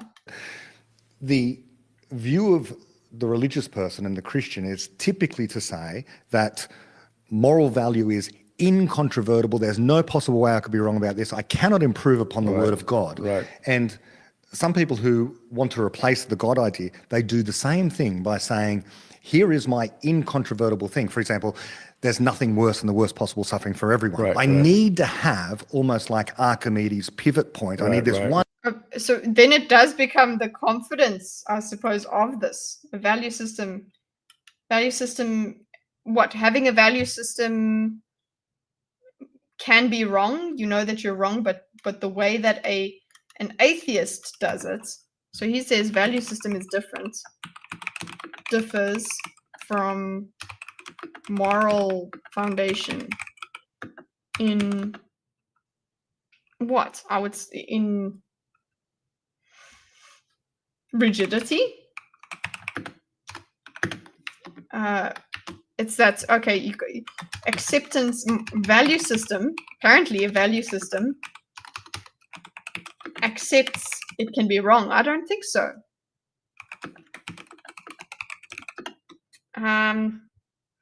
Immovable spot. And if I don't have that, then suddenly I'm a relativist. And I would If I don't have that, then I'm a relativist.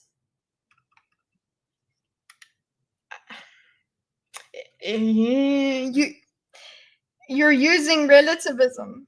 You're still using relativism. If I don't have it, then yeah, then you have nothing. You do have to have somewhere. Otherwise, so what is his morality just fluid? Is he a morally fluid person? deny that move, that you can have values, you can have objective moral values which you will defend with your life without them needing to be infallible. And it's the move towards infallibility and dogmatism that I would resist. Okay, infallibility and dogmatism. Okay. I don't know if I agree with that. Movement toward dogmatism is pretty scary. So it's foundation in rigidity, infallibility, in rigidity, infallibility. Okay. Okay, so you do understand, however, the appeal of that, right? Of course. Okay. Yeah. It's stability. Again, now if you're just talking, I wish Gad was in this conversation. We were talking about evolution. This is why I wanted this conversation. I wanted to go over this conversation because the main question on the thumbnail is like, why do we believe? This is the thing, that it seems like we just cannot but believe in something. We cannot but have moral foundations. It's just how we operate. It's how our brains are structured. Because if you have that, if you have a strong basis upon which to rest, it's easy to build a structure of morality. It's easier to build a framework for that morality. So I'm extremely sympathetic to that project, to foundationalism. I'm also extremely sympathetic to coherentism, the idea that the propositions cohere in a kind of network of belief. And if, one node is removed, then like the brain, the synapses the propositions will still cover it. So we have to be principled. You don't need some kind of apodictic truth, some kind of immutable, unshakable truth. I'm sympathetic to that. But you don't need an unshakable truth that's underlying all of that. I think we're getting too semantic, I also think largely the project has been overthought. So actually, I know you're supposed to ask me questions, but I have a question for you. Do you think they're moral facts? Just short answer. Yes. Okay. Yeah, he did say there were moral facts. In computers, I think it's like the go to solve something. What is it, 73 or like it just the computer solves something, and it's solved like how to mate with 3 pieces that people have been working on for hundreds of years, and they thought it's not possible, then they change the rules of the game. I'm only mentioning that as a point of contact. Do you think it's possible that there are moral facts and that there are things that our meat brains, to borrow a term from Mick Bostrom, can't figure out? I know you're not a Bostrom fan, but that AGI or some level of advanced sophisticated AI will... No, for all the reasons I said earlier, our brains are universal. And so in the same way that the next highest... What is the question? Mentioning that as a point of contact. Do you think it's possible that there are moral facts and that there are things that our meat brains, to borrow a term from Mick Bostrom, can't figure out? I know you're not a Bostrom fan. Are there things that we won't be able to figure out that AI would? Okay. But that AGI or some level of advanced sophisticated AI will... No. So meat brains will fail, whereas clanker brains would work. They would have access to a higher truth. So the question here is, AGI brain better at moral truth and perception than meat brain? And he's like, no. I'd say just I guess you're getting into, if you get AGI, it's immortal in some way because it doesn't die. Yeah, but then again, and it's all knowing in that it kind of knows everything about the world. Yeah, it's limited by our mortality. We can't create something truly divine because we are not truly divine all the way through. We're divine. We are designed in God's image, but I don't know if we can create God above ourselves. For all the reasons I said earlier, our brains are universal. And so in the same way that the next... Yes, citizen religion has served people. But also religion turns people off. Religion itself, practiced religion, organized religion, is very scary to people because of history. So it's part of why people reject religion. Belief, on the other hand, is something different. I would say. So yeah. Anyway, we've got we are divine. Yeah, but we are not infinite. Highest prime number yet to be computed really exists. It has a real existence. Anyone can go to Wikipedia or go to Grok and ask, what is the currently highest known prime number? And they'll get an answer. Now, we know there are an infinite number of primes. So all those other primes that haven't yet been found, really... We know by definition that there are infinite number of primes. Yeah, that's old proof. Yeah, so there's all these other prime numbers yet to be, an infinite number of more prime numbers yet to be found, yet to be written down, but they exist. Now, in what sense do they exist? Well, we have to create the knowledge of them to discover where they are. And I think of moral facts like that. Okay, I want to capture this before I leave it. So no, he says no, and then it's prime numbers, number calculations. Prime knowledge of them is created to discover what they are. So what you do it in practice, what they are. Moral facts are like that. Okay, they are like that, and I would want you to go further, and that's what he's going to do. We can come to understand them more over time. They really exist. Now, you might say, in what sense they exist, or where do they exist? I think that's the wrong question to say, where do they exist? It's asking for... He's tired, because it's like, oh, God, we have to think of theoretical things. Space, but... Space. We're talking abstract moral space. And as we improve, as we make progress, we will come to understand morality ever better, and we'll understand morality ever better. Interesting. I suppose as we make progress in neuroscience, we could understand that. We'll have a better understanding of decision making, but would we learn enough to change things? So yeah, he's like, okay, well, yeah, if we'll understand. I think we'll complicate morality. We'll come up with many different moralities as this progress expands, and I don't know, eventually it will retract, because we need stability. I think as a species we crave stability in some form, and yeah, just I feel like we'll understand morality more as we progress. Is very relativism sounding, and when we get into relativism, I don't know, things just start really collapsing. We'll understand morality more as we progress. Okay, so but he doesn't believe we'll understand more, but at the same time, AGI is not going to discover a moral truth that we don't already know, or we won't discover ourselves. We would need to discover it ourselves in order to put it into the AGI. Okay, we just need love. Yeah, all you need is love. Different Love moral is all you need. problems, and therefore Yeah. we'll need different moral values. Okay. So here's the Christian He's like, okay, cool. Sounds like some gobbledygook. Let's go. apologist, not universally, but this is the response to that.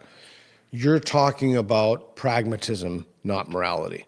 You're talking about, like, how to solve dental pain or something. So you're not really talking about moral problems. You're talking about practical problems. I call any question. It's not exactly my gotta go. Cheers, 144. Thanks so much for hanging out. Really appreciate it. Leave your like on your way out. Okay, don't leave it as in like, leave it on. Okay. If you can see a demon, then you are probably psychotic. We covered this a little bit earlier, Carissa, about proof of God. Mostly, I would say, if people like saw a vision of God or something like that, they would probably nowadays think, okay, that's psychosis. That's a problem. That's not real. Unless, yeah, the schizophrenia has gone to the whole point, to the extent that this is reality to them. The front runner for NRC mayor, the Mondani, okay, was just on flagrant with Andrew Schultz. I hope they are able to pull the moderate out of him. Oh, is this a conversation? Is this recommended for us to go over tomorrow? I wanted to. I could finish this on my own. Because tomorrow I don't have anything scheduled yet. No, epistemology is a clarification or justification of opinion. Simply saying or else in a religious aspect doesn't mean someone can prevent me from smoking. So they literally can't. I saw God, but I'm schizophrenic, so do what you will. Or what did God say? And considering what's the name? How convincing a brain is in terms of dreams and things like that. Yeah, your brain makes it increasingly convincing. Anyway, demon, but close in some way. Maybe you would see a demon. What? I got caught with the wrong crowd with the wrong substances. Had an image of a skull appear to me, and then an infinite set of eyelashes ever closing. This showed me I'm destroying myself, not a demon, but close in some way. Well, that's the thing. There's also something. How is your brain speaking to you, Wade, in that? Okay, so when I was trying to come up with this thought that I'm saying, like the way brains convince you, the way your mind works, it would give you something like that image to scare you. And as Bhattacharya said earlier, science and God work together. They actually aren't in conflict. I feel like that is part of how you are communicated with. Were they giant fake eyelashes? Okay, wait, let's go. Let's finish the morality chapter and then we go. About what to do next, a moral problem, because it's not a fact of what should. is, it's a should. Yeah. Yeah. So when The apologists say you're just thinking about, well, I guess that they would also say, and I'm making some inferences here, but they would also say, how do you know the initial shoulds? Like, how do you know what you should do? The The same base way I shoulds. know anything else, whether it be in science, mathematics, or anywhere else, conjecturally. It's Conjecturally, we see how it happens. How do you know? Okay, so how do you know the basics? Conjecture. People tried it out. This is the same thing of like, one of the questions that you can do, or exercises you go with. Why do you believe Napoleon exists? If we speak to an atheist and say, well, do you believe Napoleon exists? Well, there was all these records of him, but you've never seen him. You don't know he's real because you've never seen him. It's just people who've told you this. Oh, but there's like relics and things. No, but you were told, and you haven't seen it with your own eyes. You haven't seen the records with your own eyes, but you still believe in it. You don't question it at all. That's a belief. That's something that's based on conjecture and consensus, and there you go. And I suppose that's as trustworthy as morality. It's come into being. I've perceived it. I've learned it. Bob's your uncle. the best idea or the best understanding I have at the moment. It could be flawed. It could always be flawed. And that I think that idea of it could always be flawed is one of epistemic humility. Epistemic humility. It could always be flawed.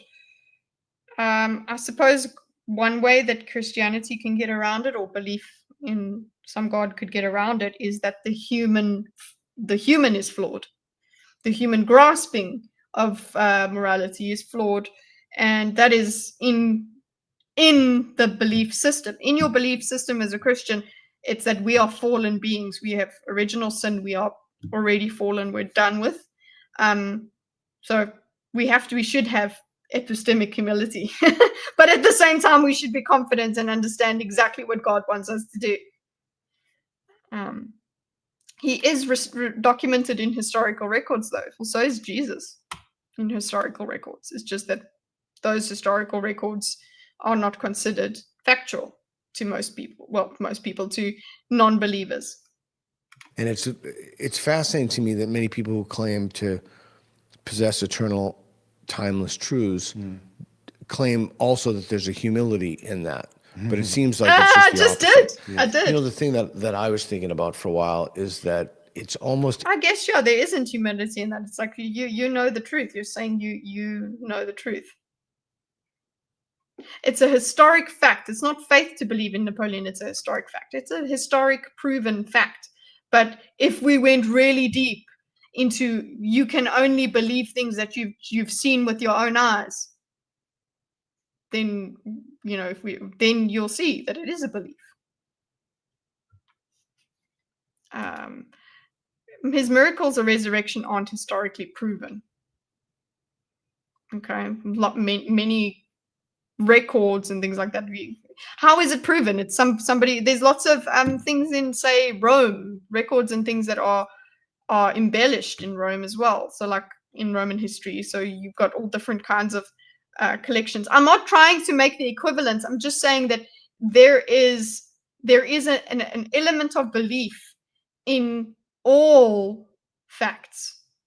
That's all I'm saying. Because you do not go and find, and I've said it so many times before on the streams, that you don't go and find out the proofs of maths and things like that every single time you go out. You don't. You work on an established framework, an algorithm, a heuristic. You do that in life as a human with a brain. inverted. People have it wrong. It's not that because your life is going to end, it has no purpose. Okay. Living eternally by God, the right hand of the Father, or what have you, that would seem to demean the life we have now. Mm-hmm. Yeah, that's something that you could have a problem with. I'm too focused. I'm focused on the life I have now. And again, BMO disagrees, but it's kind of like I'm not really I know that nothing I can do here, working wise, nothing I can do here makes me deserve heaven. You never deserve heaven. You are given heaven. So you make the best of your life here because it's just that gives glory to it's appreciating the gift you've been given. Yeah, but again, the afterlife shouldn't be. I don't think it shouldn't.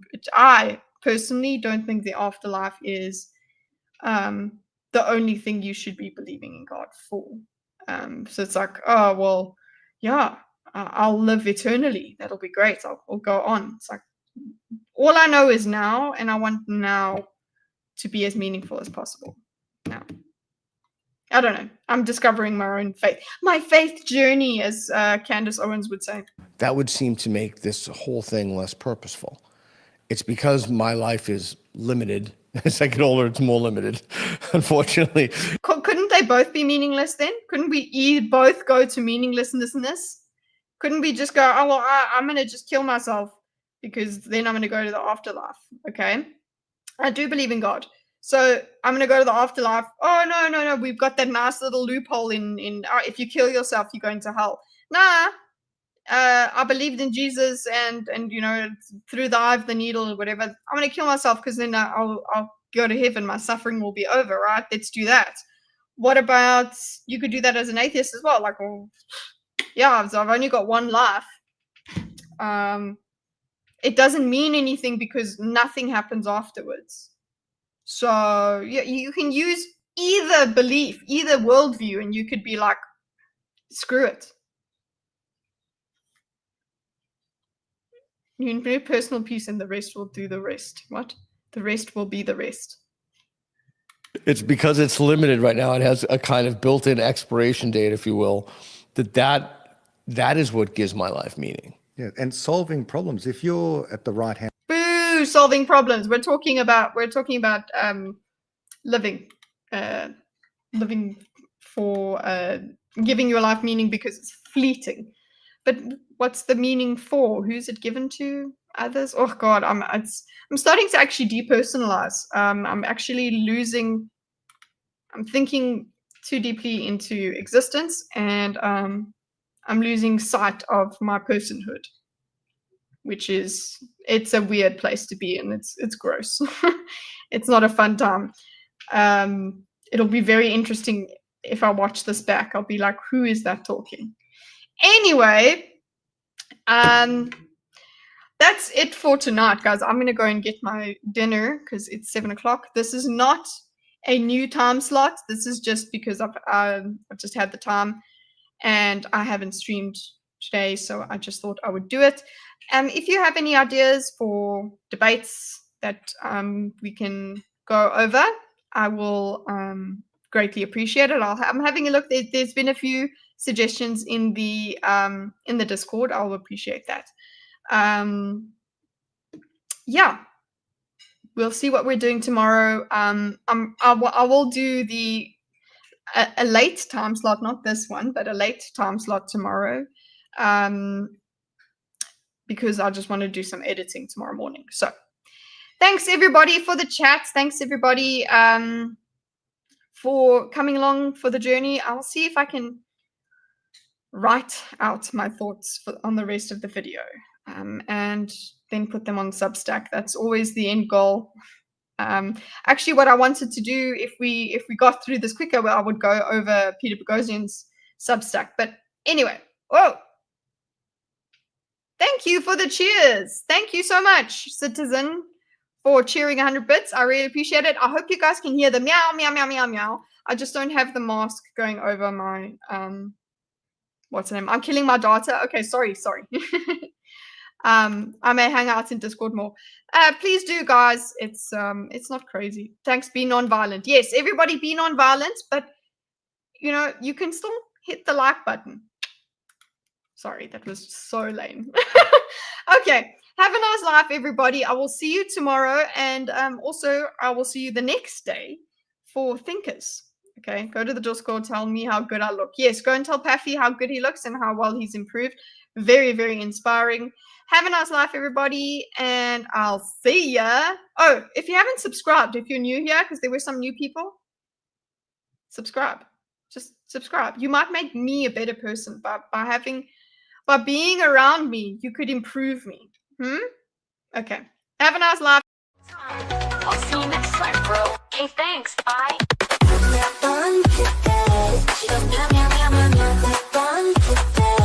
We're sparky as fuck. Daisy's a menace, but we were having fun the whole time. I'll see you next time, bro. Okay, thanks. Bye.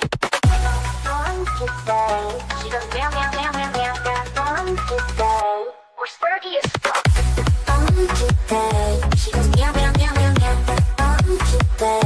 We're sparky as fuck. Daisy's a menace, but we were having fun the whole time. I'll see you next time, bro. Okay, thanks. Bye.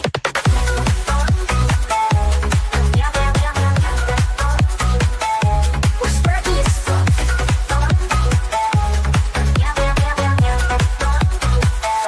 We're sparky as fuck.